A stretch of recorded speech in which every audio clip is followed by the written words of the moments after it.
All right, since this dust up with Draymond, Kevin Durant just hasn't been himself, shooting below 40% from the field and just 5% from three-point range. Woo. Look, man, Kevin Durant is one of the most talented, accomplished players in the NBA, but drama gets him off his square. And he's got some drama right now with Draymond, and he's a little bit off his square. I don't know if I'm that concerned about it, though, because I do think he'll recover. Here we go.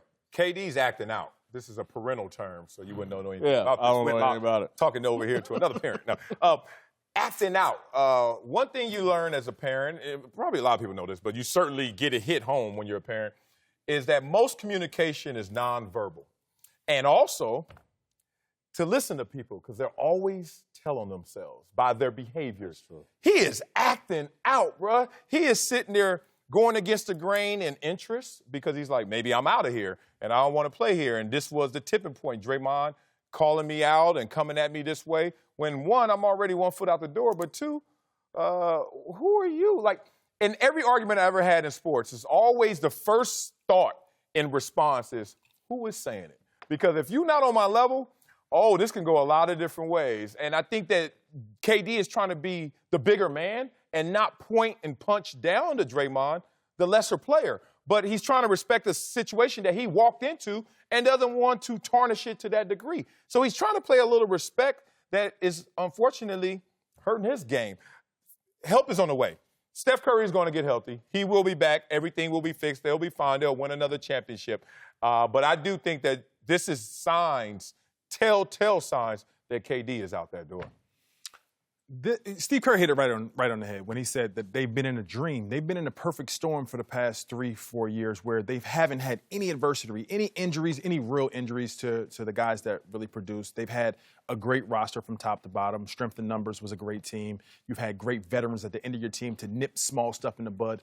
But there's been small trickles of these little small feuds every year, and it's gotten to a head now with KD's situation where it may spin out of control. But they're not fooling me right now. Like, they're going to find a way. They're champions. They've done it multiple times. They know how to concentrate. And this adds to the allure of the game. It adds to the season of this year because now they're going to have to find a way to piece together. They have a great coach. They have a great team. They're great players. They know what it takes to win a championship. It just gives them some enthusiasm, some excitement on their season, in which they would be bored just knocking teams around because they're so talented. So now this helps them create something and have something on their journey. It creates a better journey for them since they get so bored during the regular season. Some guys just aren't built for this, though. But they are. I don't know. I think their core. Klay, Steph, Draymond, and KD. They're built. They're champions. And the heart of the champion, their experience takes over. They'll be able to piece this together at the end of the year. It may make a small chink in their armor and make them, and when it comes time in the finals, when things get tough and they're a cohesive unit, and you know what, we had that small rift to where things get a little bit different, but they'll still be right at the precipice of winning a championship at the end of the year. I really look at this one as, look, it's been an amazing, charmed experience. They're at the amusement park. It's been fun. Everybody, all four of them getting on every ride.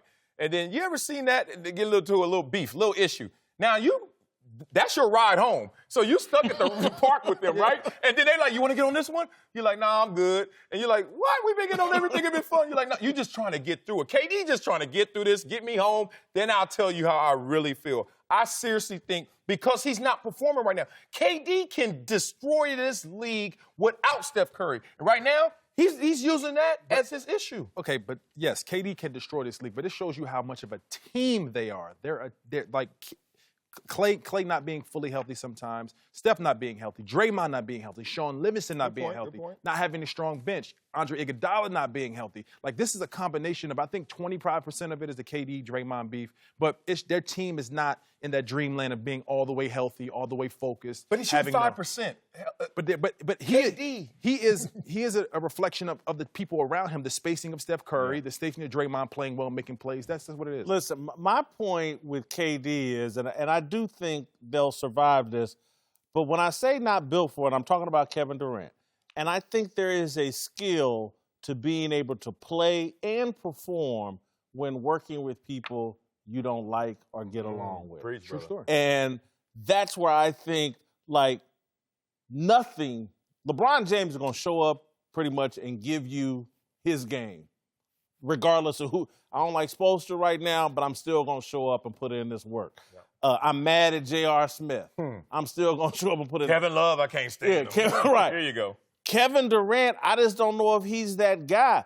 The work situation needs to be a little bit more idyllic. That again, that's why he never could put Westbrook in check. Compartmentalized. But the back of their bench, Zaza and David West, is something that they're missing to nip all this stuff in the bud and to show you that you have to be men about your business and come to work and do your job. They have a young team this year from the back of their bench, and they're missing that strength that you have in grown men being there to get you through these hurdles and these challenges right now.